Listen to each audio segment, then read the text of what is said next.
ہماری جو خواتین میں انڈر آرم میں یا بریسٹ پہ جو ٹیومرز بن جاتے ہیں، کینسر جیسی موذی مرض کی جو شکل ہے وہ اختیار کر لیتے ہیں۔ دم رکھنے کا کوئی مخصوص دن ہے یا جب بھی کبھی آ جائے؟ بتائیں کہ جو آپ دم رکھتے ہیں اس کا ہدیہ کیا ہے؟ السلام علیکم ویورز، اگر آپ نے ابھی تک ہمارا یوٹیوب چینل سبسکرائب نہیں کیا تو چینل کو سبسکرائب کریں اور بیل آئیکن کے بٹن کو ضرور پریس کریں۔ شکریہ۔ السلام علیکم ناظرین، میں ہوں آپ کا ہوسٹ نبیل حیدر خان اور اس وقت آپ دیکھ رہے ہیں ہمارا یوٹیوب چینل خبر خاص۔ ناظرین، جہاں پہ ہم سوشل میڈیا والے، الیکٹرانک میڈیا والے، پرنٹ میڈیا والے اگر ہمارے ارد گرد ہمارے معاشرے میں اگر کچھ غلط ہو رہا ہو تو ہم اس پہ کرٹیسائز کرتے ہیں، اس پہ تنقید کرتے ہیں اور اس کو ہم اپنے چینلز، اپنے اخبارات میں بے نقاب کرتے ہیں۔ تو ناظرین، بالکل اسی طرح سے اگر ہمارے ارد گرد کچھ اچھا ہو رہا ہو تو ہم اس کو اپریشیٹ بھی کرتے ہیں۔ تو ناظرین، میں آپ کو آج کی ویڈیو کے حوالے سے بتاتا چلوں کہ اس وقت آپ میرے ساتھ یہ جو بزرگ دیکھ رہے ہیں یہ جھنگ کی ایک مقامی مسجد کے کیئر ٹیکر ہیں۔ آپ کا نام ہے قاری عبید اللہ۔ آپ کی جو ایک خاصیت ہے آج کی ویڈیو بنانے کا جو مقصد تھا وہ کچھ اس طرح سے ہے کہ ہماری جو خواتین میں انڈر آرم میں یا بریسٹ پہ جو ٹیومرز بن جاتے ہیں اور وہ اگر اس کی بروقت تشخیص نہ ہو تو وہ بعد میں کینسر جیسی موذی مرض کی جو شکل ہے وہ اختیار کر لیتے ہیں۔ تو ناظرین، یہ اس وقت جو میرے ساتھ شخصیت بیٹھے ہوئے ہیں یہ اس جو ٹیومر ہے اس کا یہ دم رکھتے ہیں اور فی سبیل اللہ دم رکھتے ہیں۔ تو آئیے ناظرین، اس حوالے سے ہم ان سے بات کرتے ہیں۔ السلام علیکم۔ وعلیکم السلام بھائی۔ آپ یہ جو خواتین کو جو گلٹیاں ہوتی ہیں، جو ٹیومر ہوتے ہیں چھاتی پہ یا بغل میں، اس کا آپ دم رکھتے ہیں، اس کے حوالے سے کیا ہے؟ خان صاحب، اصل میں بات یہ ہے کہ تقریباً 2-2.5 سال پہلے ہمارے فیملی میں ایک ممبر تھے جن کو یہ مسئلہ ہوا، تو ہم ہسپتال گئے۔ ہسپتال سے ہم نے ڈاکٹر صاحب سے ملاقات ہوئی، ڈاکٹر صاحب نے ہمیں کچھ ٹیسٹ لکھ کے دیے، وہ ٹیسٹ کروائے۔ اس کے بعد پھر انہوں نے کہا یہ آپریٹ کرنا ہے، پھر ہم نے آپریٹ کروایا۔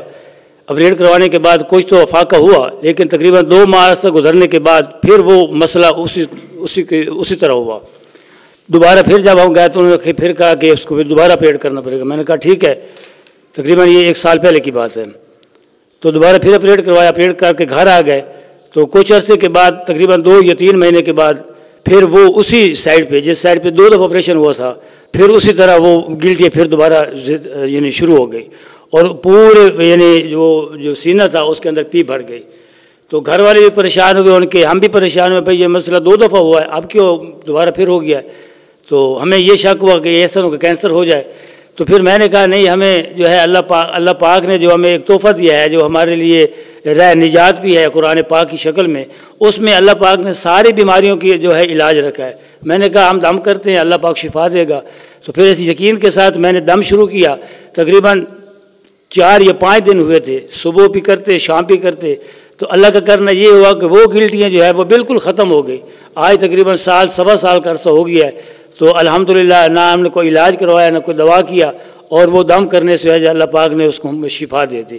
تو اس کے بعد پھر ہمارے 2-3 ساتھی اور اس طرح کے ہیں جن کو ہم نے یہ دم کیا اور اللہ کے فضل کرم سے ٹھیک ہو گئے۔ میں آپ کی وساطت سے اپنے تمام اہل اسلام کو یہ بات جو ہے بتانا چاہتا ہوں کہ جو ہم ہزاروں روپے بلکہ لاکھوں روپے اڑاتے ہیں اور پھر وہ جو تکلیف بھی ہوتی ہے، بڑی ایک پریشانی کا عالم ہوتا ہے، اگر ہم قرآن پہ یقین کرتے ہوئے یہ قرآن پاک کی صورتیں و آیات جو ہے ان پہ ہم یقین کریں اور دم کریں تو انشاءاللہ اللہ پاک وہ شفا ہمیں دیں گے۔ قاری صاحب، آپ ہمارے دیکھنے والے جو ویورز ہیں ان کو یہ بتائیں کہ آپ یہ جو دم رکھتے ہیں یہ دم رکھنے کا کوئی مخصوص دن ہے یا جب بھی کبھی آ جائے؟ ایک یہ، دوسرا یہ کہ اگر آپ کے پاس کوئی مریض ہے تو آپ کتنی بار دم رکھنا ہوتا ہے؟ کوئی مخصوص ٹائم نہیں ہے اس کا، رات کو آئے یا دن کو آئے، ٹھیک۔ بہتر تو یہ ہوتا ہے کہ صبح کا ٹائم اور پھر عصر کے بعد۔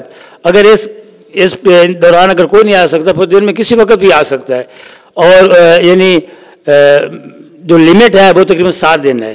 7 دن اگر ہم سے وہ دم کروایا گیا تو انشاءاللہ اللہ پاک کو اس کو شفا دیں گے۔ جی، یہ مطلب کہ آپ سے جو ملنے کا شیڈول ہے وہ کبھی بھی کسی وقت بھی، لیکن اگر کوئی مریض ہے اس نے جو دم کروانا ہے وہ مسلسل 7 دن آپ سے دم، صبح شام یا دن میں 1 بار؟ اگر وہ آ سکتا ہے صبح شام تو بہتر، اگر نہیں آ سکتا تو ایک وقت بھی کروا سکتا ہے۔ جی اچھا قاری صاحب، یہ بتائیں کہ جو آپ دم رکھتے ہیں اس کا ہدیہ کیا ہے؟ اس کا کوئی ہدیہ نہیں ہے، بالکل ہم فی سبیل اللہ کرتے ہیں، بالکل ہدیہ ہم نہیں لیتے. یہ ہوتا ہے نا کچھ یعنی مولویوں کا یہ پیروں کا یہ شیڈول بن جاتا ہے کہ وہ کاروبار بنا لیتے ہیں. ہمارا بالکل یہ مقصد نہیں ہے. جو ہمارے پاس آئے گا ہم اللہ کی رضا کے لیے اس کو دم کریں گے اور اللہ ان کو شفا دے گا. ہمارا یہ سن سکتے ہیں ناظرین، اللہ کی رضا کے لیے فی سبیل اللہ یہ دم رکھتے ہیں.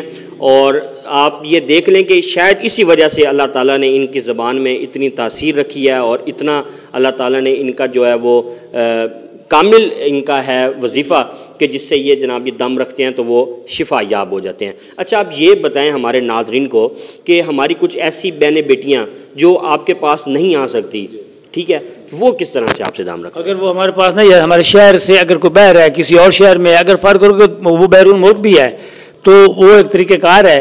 ہم ان کو وہ ہمیں کال کریں گے، ہم ان کو بتائیں گے کس طرح باوضو ہو کہ پھر کعبے کی طرح منہ کر کے بیٹھنا ہے اور پھر یعنی جو موبائل پہ بات کر رہا ہے اس کو موبائل یعنی آواز اوپن کر دینی ہے اور جہاں تکلیف ہے وہاں ہاتھ رکھ لینا. ہم قرآن پاک پڑھیں گے تو اللہ پاک انشاءاللہ ان کو جہاں بھی بیٹھے وہاں اللہ پاک ان کو شفا دیں گے. جی آخر میں آپ ہمارے ناظرین کو یہ بتائیں کہ آپ کا جو موبائل نمبر ہے وہ کیا ہے اور جو آپ کا ایڈریس ہے، جو آپ کا پتہ ہے وہ کیا ہے، تاکہ یہ جو ہمارے پورے پاکستان نہ صرف پوری دنیا سے جو لوگ دیکھ رہے ہیں اگر وہ آپ سے رابطہ کریں یا جو جھنگ کے شہری ہیں اگر وہ آپ کے پاس آنا چاہیں تو آپ ان کو اپنا پتہ بتائیں. جی جو ہمارا فون نمبر ہے وہ جائز کا، ایک جائز کا اور ایک یو کا ہے. جو جائز کا ہے وہ 0308 ہے 28 37 838 ہے اور جو یو کا ہے وہ 0333 ہے 79 47 303 ہے. یہ دو نمبر ہے. اور جو ہمارا ایڈریس ہے یہ دارالسکینہ روڈ پہ بالکل آسان ہے. ڈاکٹر زیغب صاحب کا ہسپتال جو بنا ہوا ہے اس کے ساتھ والی گلی رحمت اسٹریٹ ہے جو گوجر روڈ پہ چڑھتی ہے فارم والی پلی پہ، اور اس یعنی ڈاکٹر زیغب والی گلی میں 3-4 مکان کے بعد مسجد فاروق اعظم ہے اور وہاں انشاءاللہ ہم رہتے بھی ہیں، مسجد کی خدمت بھی کرتے ہیں، ساتھ میری چھوٹی سی دکان بھی ہے. جی تو ہم انشاءاللہ وہاں 24 گھنٹے اویلیبل ہوں گے. جی قرآن پاک میں اللہ فرماتا ہے قل هو للذین آمنوا ھدی وشفاء. اللہ پاک اپنے محبوب صلی اللہ علیہ وسلم کو فرما رہے ہیں کہ اے میرے محبوب کہہ دو کہ ان لوگوں کو جو ایمان لے آئے ان کے لیے یہ قرآن شفا بھی ہے اور ہدایت بھی ہے. سب سے پہلی بات یہ ہے کہ قرآن پاک پہ پکا یقین ہو اور جو دم کروائے وہ اس یقین سے کروائے کہ اللہ مجھے شفا دے. جی ناظرین، جیسا کہ آپ یہ قاری عبید اللہ صاحب کی جو بات ہے وہ سن رہے تھے، جہاں پہ برے لوگ ہیں جیلی پیر ہیں وہاں پہ اچھے لوگ بھی موجود ہیں اور وہ قرآن پاک میں سے بغیر 1 روپیہ لیے بغیر کسی لالچ کے فی سبیل اللہ دم کرتے ہیں جس سے ان کو شفا ہوتی ہے. اس کے ساتھ ہی ناظرین آپ مجھے اجازت دیجیے. میں امید کروں گا کہ آپ ہمارے اس یوٹیوب چینل خبر خاص کو سبسکرائب کریں گے، شیئر کریں گے. شکریہ.